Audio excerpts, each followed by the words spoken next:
इस वीडियो में हम बात करेंगे भारत के राज्य केरल की, और इस मानचित्र के सहारे हम केरल की प्रमुख विशेषताओं के बारे में अध्ययन करेंगे। तो सबसे पहले जान लेते हैं सीमाएं।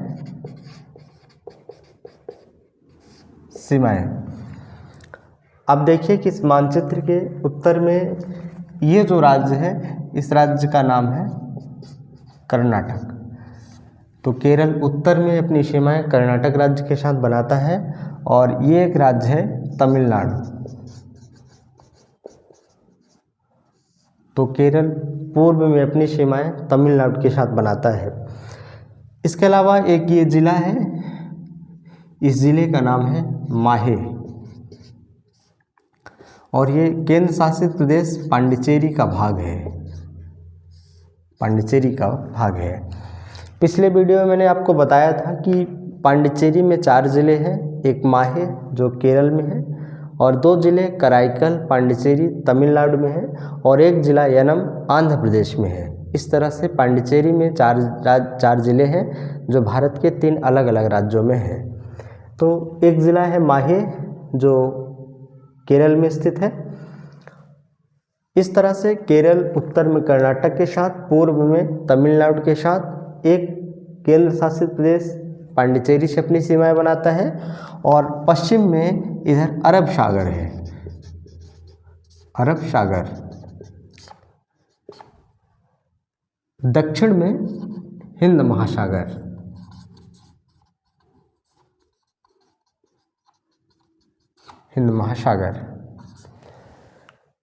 ये हो गई केरल की राज्य की सीमाओं की। केरल उत्तर में कर्नाटक के साथ, पूर्व में तमिलनाडु के साथ, पश्चिम में अरब सागर, दक्षिण में हिंद महासागर के साथ अपनी सीमाएं बनाता है, और एक केंद्र शासित प्रदेश पांडिचेरी से भी केरल अपनी सीमाएं बनाता है। अरब सागर, ये जो केरल का तटीय भाग है, इस तटीय सीमा को मालाबार तट के नाम से जाना जाता है। मालाबार तट के नाम से जाना जाता है। जो तटीय सीमा केरल अरब सागर के साथ बनाता है, उस तटीय सीमा का नाम है मालाबार तट। आइए इसके अलावा बात करें तो केरल के राजधानी की। तो केरल का राजधानी आप जानते ही होंगे कि केरल का राजधानी, आप ये केरल का मानचित्र देख रहे हैं। इस मानचित्र में सबसे नीचे ये एक ज़िला है, और इस ज़िले का नाम है तिरुवनंतपुरम। यही केरल की राजधानी है। तो केरल की राजधानी तिरुवनंतपुरम, ये केरल की राजधानी है। इसके अलावा विधानमंडल की बात करें, विधानमंडल, तो केरल का विधानमंडल एक सदनात्मक है।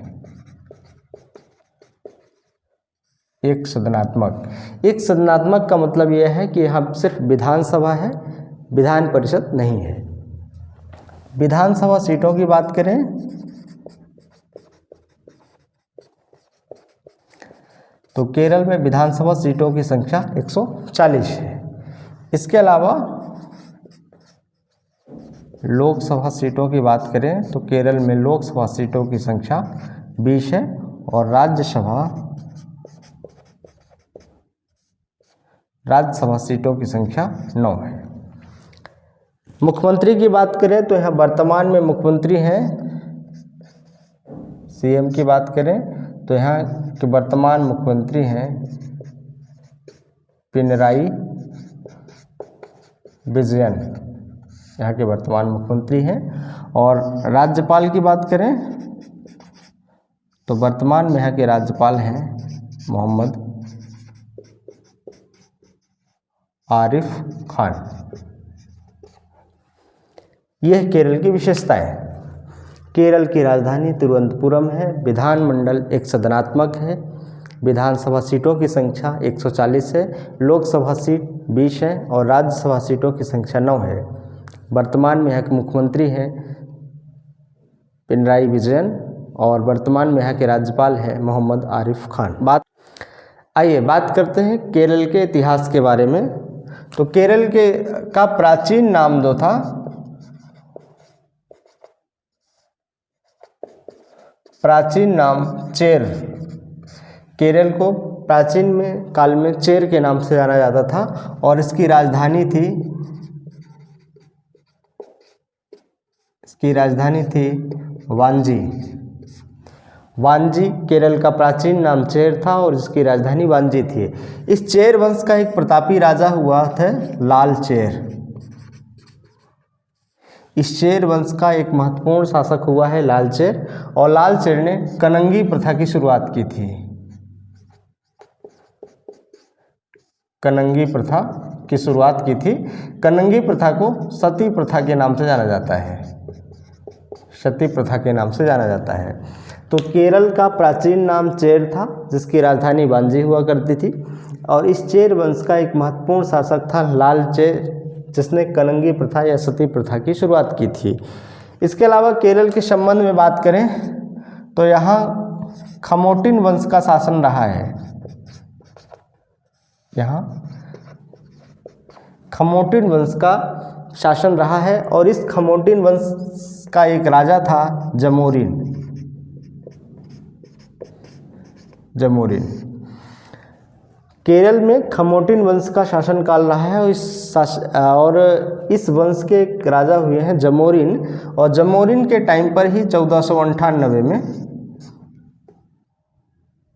वास्को डी गामा केरल पहुंचा था।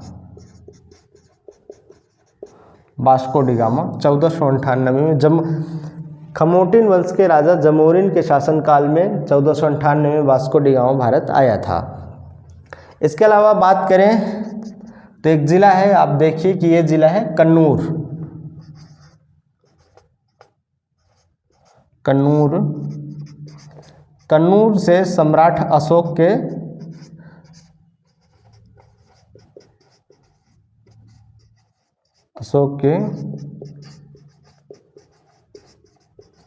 शिलालेख प्राप्त हुए हैं।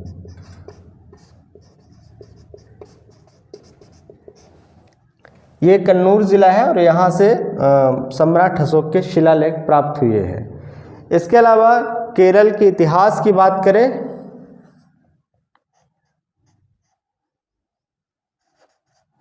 तो पुर्तगालियों की पहली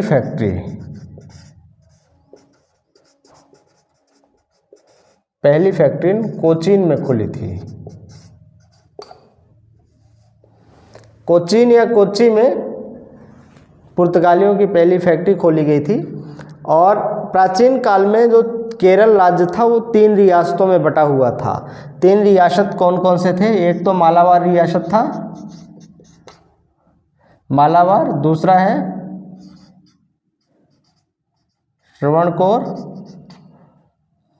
और तीसरा रियासत है कोचीन। तो 3 रियासत थे मालाबार, श्रवणकोर और कोचीन। ये तीनों रियासत मिलकर के केरल राज्य का पुनर्गठन हुआ। तो ये रहा केरल के संक्षिप्त इतिहास के संबंध में जानकारी। और इसके बाद हम केरल के अलग अलग राज्यों की प्रमुख विशेषताओं को जानेंगे। केरल राज्य के प्रत्येक जिलों की अलग अलग विशेषताओं। अब सबसे पहले शुरू करते हैं। आप देखिए कि यहाँ ये जिला है कोझिकोड।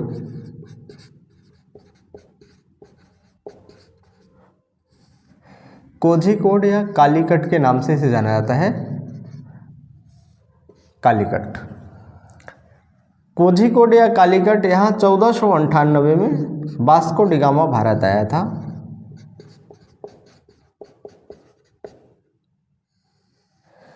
1498 में वास्को डी गामा भारत आया था जमोरिन राजा के शासनकाल में, और ये भारत के कालीकट बंदरगाह पर आया था। तो ये है कोझिकोड और यहीं पर जगह है कालीकट, जहाँ पर 1498 में वास्को डी गामा आया था। इसके अलावा प्रमुख जिले की बात करें तो आप देखिए कि ये जिला है वायनाड।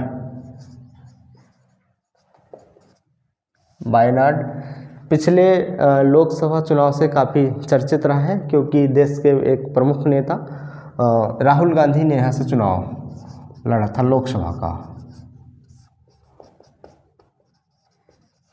राहुल गांधी ने वायनाड से चुनाव लड़ा था लोकसभा का, और यहाँ के सांसद भी रहे हैं। वर्तमान में इनकी सदस्यता समाप्त हो गई है। तो ऐसा नहीं कह सकते कि वर्तमान में सांसद हैं, लेकिन राहुल गांधी ने पिछले लोकसभा चुनाव में केरल का ये ज़िला है वायनाड, और इसी वायनाड लोकसभा सीट से चुनाव लड़ा था, इसलिए वायनाड काफ़ी चर्चित रहा है पिछले लोकसभा चुनाव से। इसके अलावा प्रमुख जिलों की बात करें तो प्रमुख जिला है, आप देखिए कि ये प्रमुख जिला है एक एर्नाकुलम।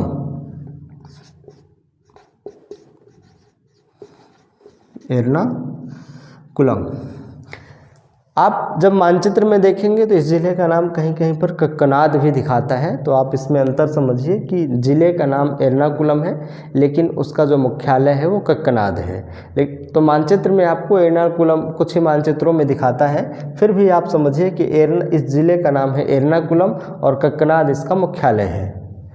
तो इस ज़िलों की बात करें तो इस ज़िले में एक जगह है यहाँ पर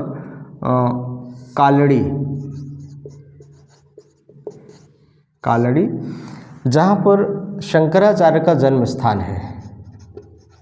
संत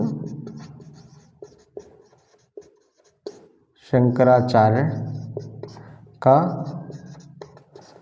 जन्म स्थान।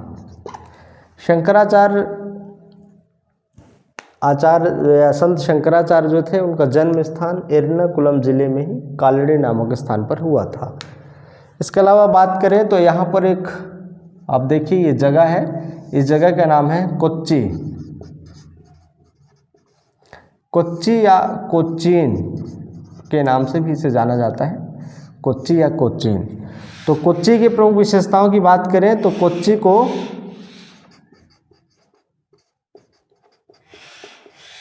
अरब सागर की रानी कहा जाता है।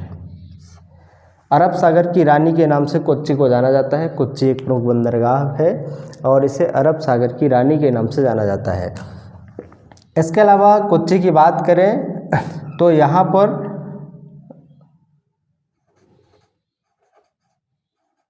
समुद्री इंजीनियरिंग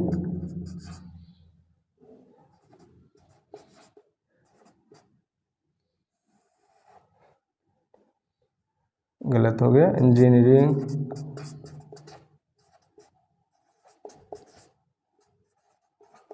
प्रशिक्षण संस्थान है। समुद्री इंजीनियरिंग प्रशिक्षण संस्थान कोच्चि में स्थापित है। इसके अलावा केंद्रीय मत्स्य पालन, हम लिखेंगे केंद्रीय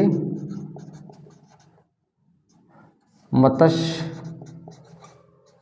पालन संस्थान, केंद्रीय मत्स्य पालन संस्थान कोच्चि में स्थापित है।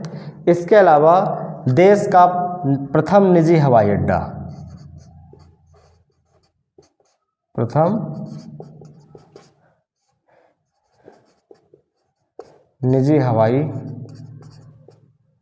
अड्डा, देश का प्रथम निजी हवाई अड्डा कोच्चि में स्थापित हुआ था। तो यह कोच्चि की विशेषताएं। केरल का ये एर्नाकुलम जिला है और इस जिले में एक जगह है कालड़ी जहाँ पर संत शंकराचार्य का जन्म स्थान है। इसके अलावा इसी एर्नाकुलम जिले में एक बंदरगाह है कोच्चि, जिसे अरब सागर की रानी के नाम से जाना जाता है। प्रथम निजी हवाई अड्डा कोच्चि में स्थापित हुआ। समुद्री इंजीनियरिंग प्रशिक्षण संस्थान कोच्चि में है और केंद्रीय मत्स्य पालन संस्थान जो है वो कोच्चि में है। ये हो गई कोच्चि की विशेषता। इसके बाद हम बात करते हैं, आप ये देखिए कि एक केरल की राजधानी है और इस ज़िले का नाम है तिरुवनंतपुरम। तिरुवनंतपुरम तो एक तो ये केरल की राजधानी है, केरल की राजधानी है। इसके अलावा तिरुवनंतपुरम में एक जगह है थुम्बा।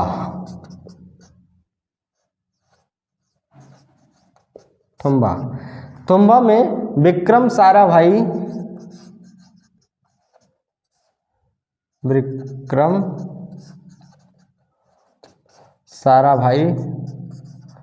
प्रक्षेपास्त्र स्थापित है। तिरुवनंतपुरम केरल की राजधानी रही है और केरल में ही एक जगह है थुम्बा जहां पर विक्रम साराभाई स्पेस सेंटर स्थापित है। एर्नाकुलम ज़िले की बात करें तो एर्नाकुलम ज़िले को हमने विशेषताओं की बात करें, यहाँ पर केरल का हाई कोर्ट स्थापित है, केरल का उच्च न्यायालय।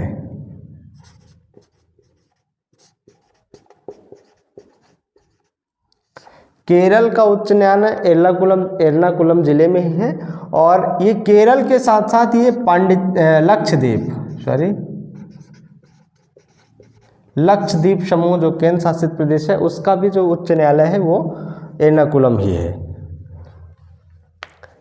इसके अलावा केरल के प्रमुख जिलों की बात करें तो आप देखिए कि ये जिला है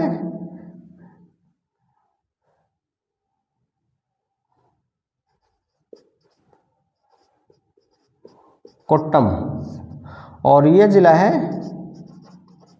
कोल्लम।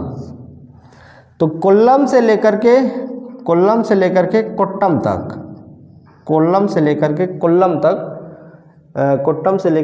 तक समुद्री जलमार्ग है, वो समुद्री कहते हैं, राष्ट्रीय जलमार्ग है,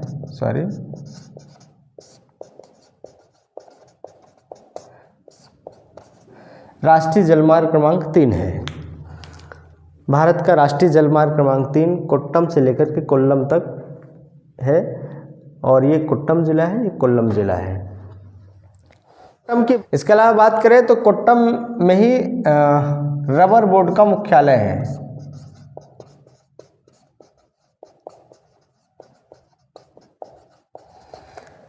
भारत में रबर बोर्ड का मुख्यालय कोट्टम में ही स्थापित है। इसके अलावा एक ज़िले की बात करें तो आप देखिए कि ये जो ज़िला है इसे मिटा देते हैं ताकि जगह हो जाए।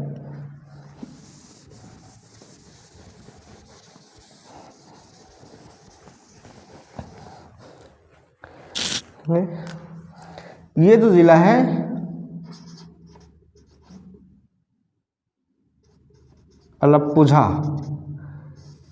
अलाप्पुझा में, या अलाप्पुझा को भारत का वेनिस कहा जाता है, भारत का वेनिस। हालांकि भारत में बहुत सारे जगह हैं जो वेनिस होने का दावा करते हैं, तो उसी तरह से केरल में भी एक जगह है अलाप्पुझा, और इसे अलाप्पुझा में प्राकृतिक सुंदरता के कारण इसे भारत का वेनिस कहा जाता है। इसके अलावा हम लोग बात करें प्रमुख ज़िलों में तो एक ये ज़िला है जहाँ पर शबरीमाला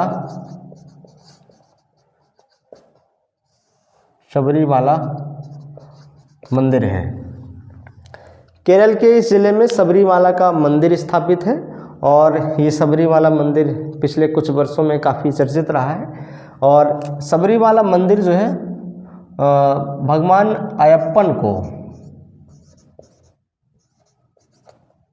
अयप्पन देवता को समर्पित है। सबरीमाला मंदिर भगवान अयप्पन देवता को समर्पित है, और अयप्पन देवता ऐसा कहा जाता है कि भगवान शिव के ही रूप हैं। तो ये हो गया केरल के प्रमुख विशेषताओं, केरल के ज़िलों की प्रमुख विशेषताएं। इसके अलावा केरल की अन्य विशेषताओं की हम बात करेंगे।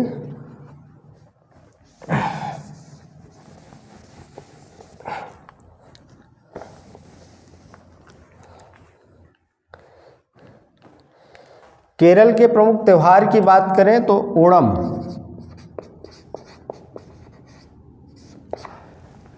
ओणम केरल का प्रमुख त्यौहार है, और ये प्रतिवर्ष फसल कटाई के समय मनाया जाता है।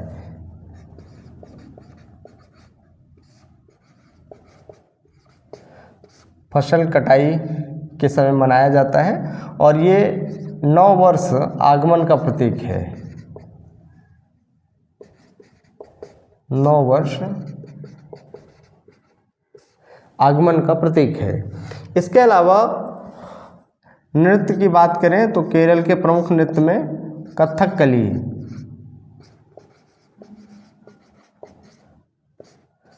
कथकली और मोहिनीअट्टम यहाँ के प्रमुख नृत्य हैं। केरल के प्रमुख त्यौहार की बात करें तो ओणम है जो फसल कटाई के समय मनाया जाता है, और ये नव वर्ष के आगमन का प्रतीक है।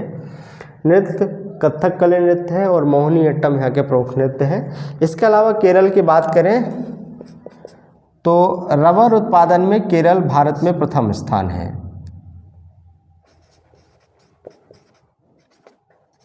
रबर उत्पादन में केरल का प्रथम स्थान है और रबर बोर्ड का मुख्यालय भी केरल के कोट्टयम में है। इसके अलावा केरल छोटी इलायची के उत्पादन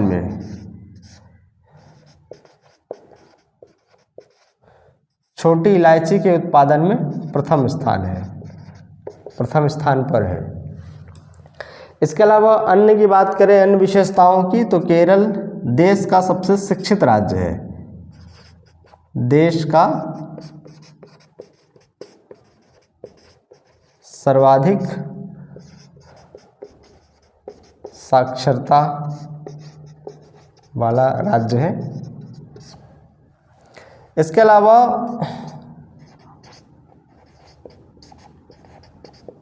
देश में सर्वाधिक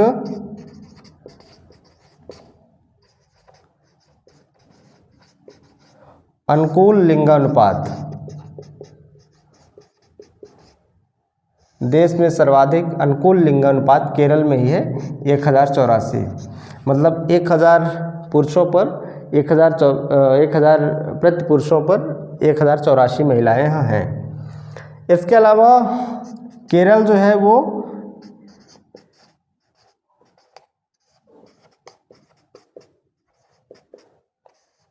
जीवन प्रत्याशा में देश में प्रथम स्थान पर है।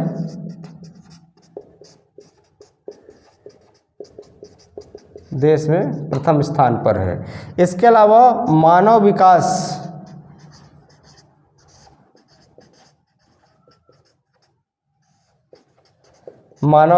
में प्रथम स्थान पर है। ये है केरल की प्रमुख विशेषताएं। तो केरल का जो प्रमुख त्यौहार है वो ओणम है, जो फसल कटाई के समय मनाया जाता है, जो नव वर्ष के आगमन का प्रतीक है। यहाँ का नृत्य है कथकली और मोहिनीअट्टम। रबर उत्पादन में केरल भारत में प्रथम स्थान पर है। छोटी इलायची के उत्पादन में भी प्रथम स्थान पर है। आप ध्यान रखिए कि छोटी इलायची के उत्पादन में प्रथम स्थान पर है। बड़ी इलायची के उत्पादन में भारत का सिक्किम राज्य प्रथम स्थान पर है। तो देश का सर्वाधिक साक्षरता वाला राज्य केरल है। देश में सर्वाधिक अनुकूल लिंगानुपात जो है वो केरल में है और जीवन प्रत्याशा में देश में प्रथम स्थान पर है। मानव विकास में प्रथम स्थान पर है। इसके अलावा केरल जो है शिशु मृत्यु दर में सबसे कम जो शिशु मृत्यु दर है वो केरल में पाया जाता है और यूनिसेफ तथा WHO के सहयोग से विश्व का पहला शिशु फ्रेंडली संस्थान जो है वो केरल में स्थापित हुआ था। आइए इसके बाद हम जानते हैं केरल के प्रमुख व्यक्तित्वों के बारे में। केरल यहाँ हम लिखते हैं प्रमुख व्यक्तित्व। केरल के प्रमुख व्यक्तित्व की बात करें तो सबसे पहले एक नाम आता है प्राचीन काल से, राजा रवि वर्मा। राजा रवि वर्मा पेंटिंग के लिए काफ़ी प्रसिद्ध रहे हैं और ऐसा माना जाता है कि जो भी देवी देवताओं की जो मूर्तियों की जो कल्पना की गई थी वर्तमान में जिनकी हम पूजा करते हैं वो राजा रवि वर्मा की देन है। उन्होंने ही डिज़ाइन किया था। जैसे हम देखें सरस्वती देवी का जिसमें एक हाथ में पुस्तक और एक हाथ में बीड़ा लिए हुए बजा रही हैं, तो ये जो डिज़ाइन करने का काम किया गया था वो राजा रवि वर्मा द्वारा किया गया था। ऐसा नहीं है कि राजा रवि वर्मा ने ही इन मूर्तियों को बनाया है, इन तस्वीरों को बनाया है, लेकिन राजा रवि वर्मा ने वे जो हमारे प्राचीन ग्रंथ हैं धर्म के, उन धर्म ग्रंथों के अध्ययन के बाद उसके हिसाब से इन्होंने डिज़ाइन किया था। तो राजा रवि वर्मा पेंटिंग के लिए या पेंटिंग के रूप में इनका प्रमुख योगदान रहा है भारत में। इसके अलावा प्रमुख व्यक्तित्व में बात करें तो संत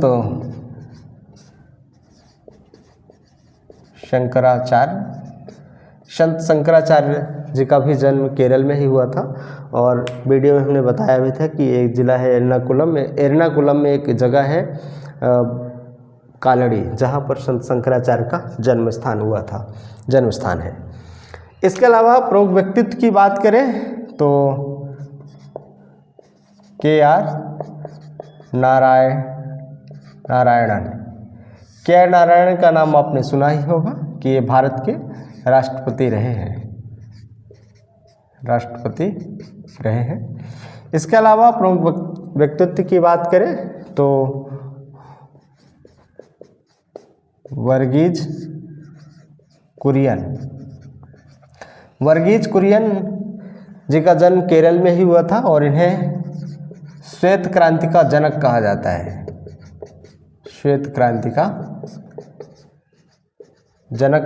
है। इसके अलावा प्रमुख व्यक्तित्व में बात करें तो अरुंधति राय, इनका भी नाम आपने ज़रूर सुना होगा। अरुंधति राय देश की एक जाने माने लेखक रहे हैं और इन्हें मैन बुकर पुरस्कार दिया गया था। मैन बुकर पुरस्कार से सम्मानित है। इन्होंने एक किताब लिखा था, उस किताब का नाम है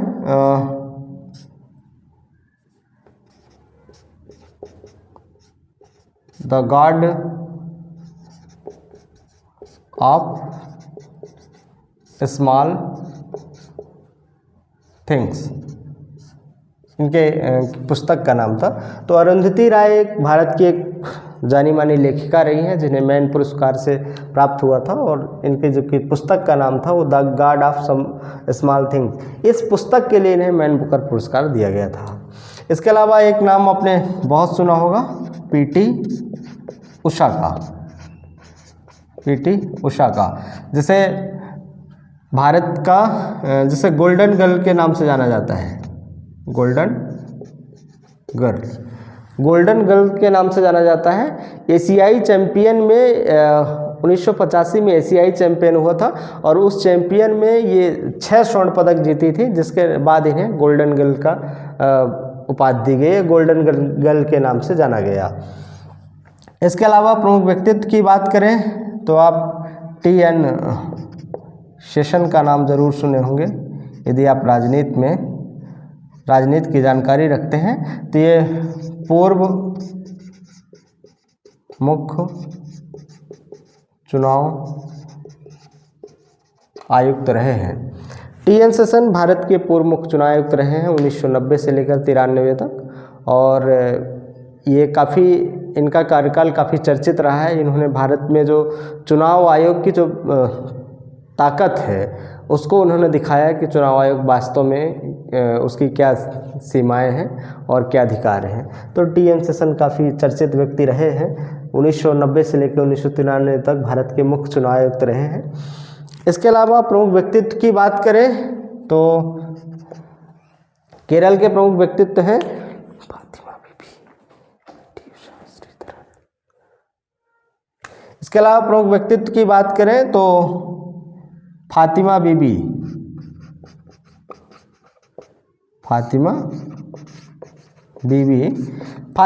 जो है वो भारत की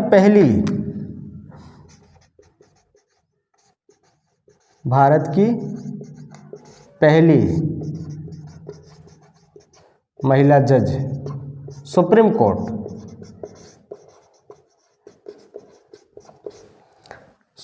कोर्ट की पहली महिला जज फातिमा बीबी हैं।